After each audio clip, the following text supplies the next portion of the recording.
오늘 말씀 같이 보겠습니다. 오늘 말씀은 마가복음 16장 1절에서 8절까지 말씀입니다. 봉독하겠습니다. 안식일이 지남에 막달라 마리아와 야고보의 어머니 마리아와 또 살로메가 예수께 바르기 위하여 향품을 사다 두었다가 안식 후 첫날 매우 일찍이 해 돋을 때에 그 무덤으로 가며 서로 말하되 누가 우리를 위하여 무덤 문에서 돌을 굴려 주리오 하더니 눈을 들어본즉 벌써 돌이 굴려져 있는데 그 돌이 힘이 크더라. 무덤에 들어가서 흰옷을 입은 한 청년이 우편에 앉은 것을 보고 놀라매 청년이 이르되 놀라지 말라. 너희가 십자가에 못 박히신 나사렛 예수를 찾는구나. 그가 살아나셨고 여기 계시지 아니하니라. 보라, 그를 두었던 곳이니라. 가서 그의 제자들과 베드로에게 이르기를 예수께서 너희보다 먼저 갈릴리로 가시나니 전에 너희에게 말씀하신 대로 너희가 거기서 배우리라 하라 하는지라. 여자들이 몹시 놀라 떨며 나와 무덤에서 도망하고 무서워하여 아무에게 아무 말도 하지 못하더라. 아멘. 오늘 말씀의 제목은 부활의 능력이란 제목의 말씀입니다. 우리가 교회를 다니면서 가장 많이 듣는 것이 바로 십자가 사건입니다. 이 십자가 사건은 예수님이 우리의 모든 죄를 담당하시고 구원을 이루신 사건이기 때문에 우리에게 매우 큰 의미가 있습니다. 이사야서 53장 5절 말씀에 보면 이렇게 나와 있습니다. 그가 징계를 받음으로 우리가 평화를 누리고 그가 채찍에 맞음으로 우리가 나음을 받았도다. 예수님의 징계와 고난이 우리에게 치유가 되었던 것입니다. 그런데 우리가 십자가 죽음에만 집중해서는 안 될 것입니다. 그의 고난과 죽음이 우리의 죄를 치유하며 우리에게 생명을 주시는 구원의 사건이 된 것은 맞지만 결정적인 승리는 이 부활에서 이루어졌기 때문에 그렇습니다. 요한복음 11장 25절에서 26절 말씀입니다. 예수께서 이르시되 나는 부활이요 생명이니 나를 믿는 자는 죽어도 살겠고 무릇 살아서 나를 믿는 자는 영원히 죽지 아니하리니. 예수님은 우리에게 부활의 소망을 주시려고 부활하셨습니다. 그러므로 기독교는 고난의 종교가 아니고 죽음의 종교가 아니고 살아있는 종교고 생명의 종교입니다. 예수님을 믿는 자는 생명을 얻고 살아나는 것입니다. 그 삶에 하나님이 주시는 생명을 경험하게 되는 것입니다. 이것이 부활의 의미이며 예수님이 우리에게 주신 복음의 메시지인 것입니다. 그래서 오늘은 말씀을 통해 이 부활이 우리에게 주는 의미를 크게 두 가지로 생각해 보려고 합니다. 첫 번째는 믿음으로 주님을 바라볼 때 우리 삶이 소망으로 부활한다는 것입니다. 오늘 본문의 말씀은 예수님의 부활 사건을 보여줍니다. 그때 상황이 어땠습니까? 참 좌절의 순간이었고 괴로움의 순간이었습니다. 예수님을 따랐던 많은 사람들은 예수님이 참 구원을 이스라엘에 가져다 줄 것이라고 생각했지만 그 모든 소망이 사라지고 예수님이 사라졌기에 괴로움과 좌절 가운데 빠지게 되었습니다.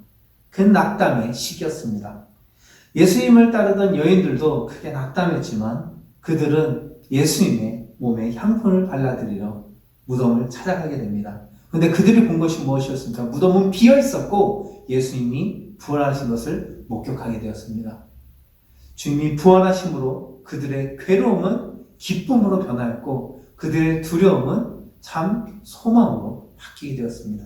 제자들도 그렇지 않습니까? 부활의 주님을 만나고 그 두려우고 겁많았던 사람들이 예수님을 만나고 부활의 소망을 갖고 이제 정말 기쁨으로 주의 말씀을 따르며 주님을 증거하는 자녀들로 바뀌게 되었습니다. 여러분, 이것이 예수님을 믿는 자에게 주시는 부활의 은혜인 것입니다. 기독교에 보면 기적을 크게 두 가지로 이야기합니다. 하나는 무로부터의 창조이고 또 하나는 죽음으로부터의 부활입니다. 여러분, 무로부터의 창조, 아무것도 없는 데서 세상을 만드셨다는 것입니다.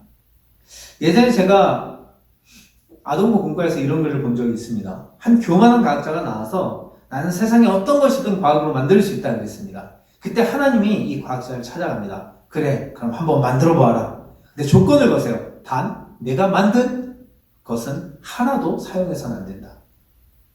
즉, 어떤 재료도, 세상에 있는 어떤 재료도 쓰지 말고 무에서 만들어 보려는 거였습니다. 이 과학자는 아무것도 할 수 없었습니다. 여러분, 과학은 뭔가 만들 때 꼭 재료가 필요합니다. 그래야 무엇인가 만들 가능성이 생겨요. 근데 하나님은 어땠죠? 무에서 세상을 창조했습니다. 아무것도 없는 것에서, 아무것도 없는 가능성에서 가능성을 만들고 생명이 없는 것에서 생명을 만들었습니다.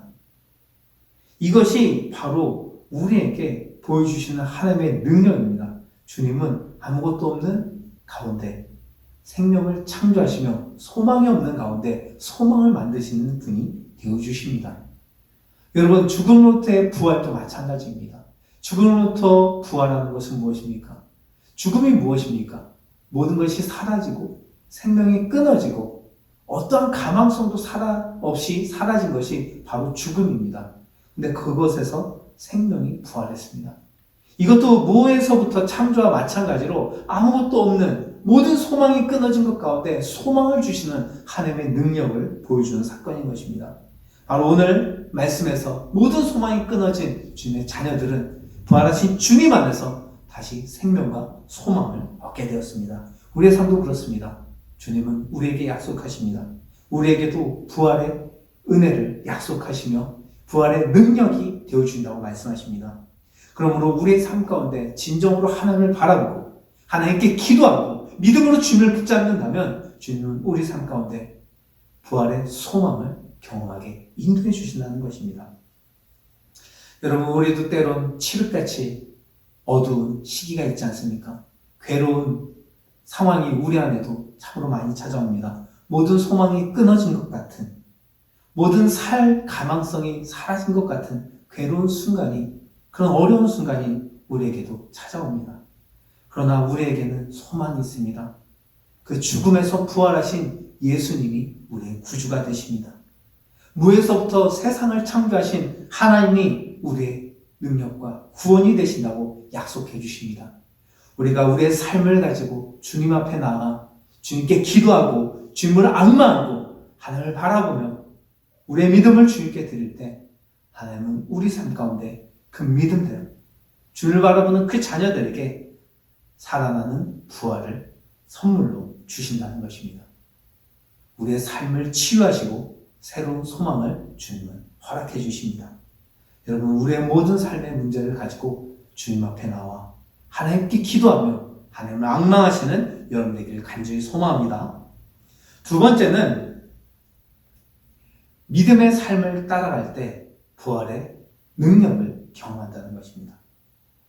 하나님의 말씀을 따라서 우리가 정말 십자가를 지고 주님이 기뻐하시는 뜻을 따라 살아간다면 그 삶 가운데 부활의 열매가 맺히게 된다는 것입니다.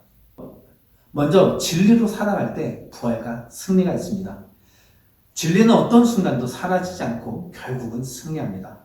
예수님은 진리였습니다. 하나님의 말씀 그 자체였고 그 말씀대로 살아갔습니다. 그런데 이 진리이신 분이 어떻게 되었습니까? 바리새인들에게 죽임을 당했고 무덤에 묻히게 되었습니다.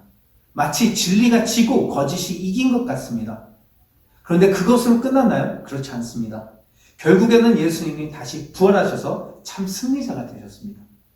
여러분, 세상은 거짓이 득세하는 것 같고 하나님의 말씀을 따를 때, 진리를 따를 때 오히려 그것이 더 고난을 삶을 사는 것 같이 느껴질 때가 있습니다. 그러나 하나님은 결국에는 진리가 승리하게 된다는 것입니다. 세상의 거짓은 심판을 받게 되며 하나님의 말씀을 따르고 진리를 따랐던 믿음의 백성들은 결국에는 하나님이 주시는 승리와 부활에 참여하게 된다는 것입니다. 그러므로 여러분, 어떤 순간에도 낭망하지 말고 말씀을 따르며 하나님의 진리를 따라 살아가는 순결한 주님의 자녀가 되길 간절히 소망합니다. 또한 이 부활은 정의 안에 부활과 승리가 있음을 보여줍니다. 예수님은 누구보다 정의를 실천하고 의롭게 사셨습니다. 그런데 그런 분이 악인인 바리새인에게 죽임을 당했습니다. 마치 정의가 지고 의로움이 진 순간 같습니다. 그런데 예수님은 다시 부활하셔서 심판자가 되셨고 의로움을 세우셨습니다. 여러분, 우리의 삶도 그렇습니다. 시편 기자들의 고백처럼 때로는 정말 이 세상에 악이 승리하는 것 같고 악인이 잘 되는 것 같습니다. 정의롭고 올바르게 살아가면 무시당하고 우매하게 비판받을 때도 있습니다. 마치 편법과 불의를 사용하는 것이 지혜로운 것처럼 보일 때가 있다는 것입니다. 그런데 그렇지 않다는 것입니다. 정의 안에 주님이 부활을 주십니다.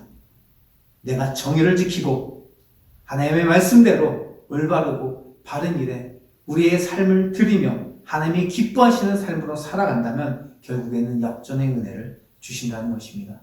그러므로 여러분, 세상 가운데 불의와 타협하지 마시고 세상에 많은 사람들이 잘못된 불법의 길로 간다고 여러분 우리도 그 길로 따라가지 마시고 십자가를 지고 주의 말씀을 지키며 의로운 길로, 정의의 길로 세상 가운데 올바름을 드러내는 믿음의 삶으로 살아가시는 여러분 되길 간절히 소망합니다. 또한 사랑 안에 부활과 승리가 있다는 것을 보여줍니다. 예수님은 사랑으로 사셨습니다. 사랑했고 용서했고 은혜를 베푸시며 가난하고 억눌린 자들에게 은혜를 베푸셨습니다. 그런데 그런 주님이 미움과 시기를 받고 결국 죽임을 당했습니다. 마치 사랑이 진 것 같고 이런 긍휼이 패배한 것 같은 상황이 왔습니다. 그런데 그것으로 끝난 것이 아니었습니다. 예수는 결국 부활하셨고 그 사랑으로 우리를 구원해 주셨습니다. 사랑에는 최후 승리가 있습니다. 우리도 사랑으로 살아갈 때 하나님이 주시는 부활의 열매가 있다는 것입니다. 지금 세상은 미움과 비판, 정죄로 병들어가고 있습니다. 그러나 주님은 사랑을 가르치셨습니다. 참 사랑을 실천하였고 많은 사람들에게 긍휼을 베푸셨습니다. 그리고 그 사랑으로 승리했습니다.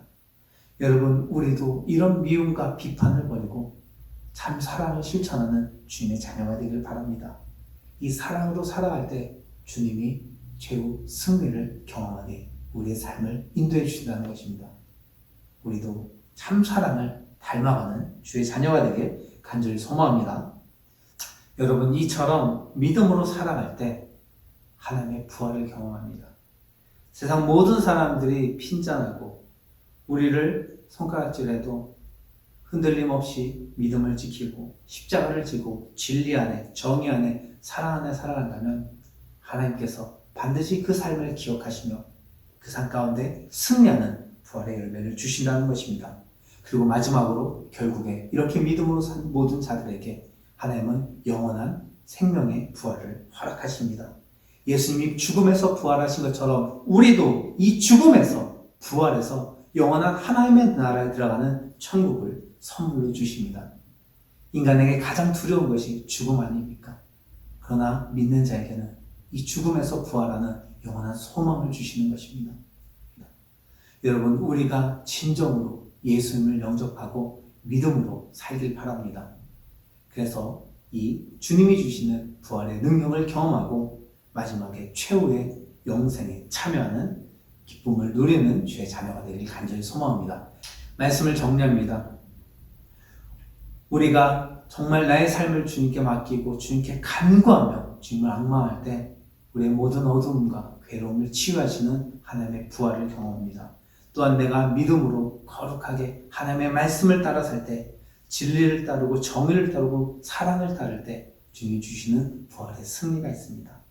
그리고 또한 이런 모든 믿음 안에 최후의 승리를 주시는 영생을 주십니다. 우리가 이 부활의 주님을 기억하며 이 부활절기에 더욱더 하나님을 따르고 하나님을 의지하는 믿음의 자녀가 되길 간절히 소망합니다. 세상 가운데 빛의 자녀로 살아가시고 아직 주님을 모르는 자들에게 주님을 증거하면서 믿음으로 살아갑시다. 우리에게 부활에 참여하는 귀한 영광을 허락해 주실 것입니다. 함께 기도하겠습니다.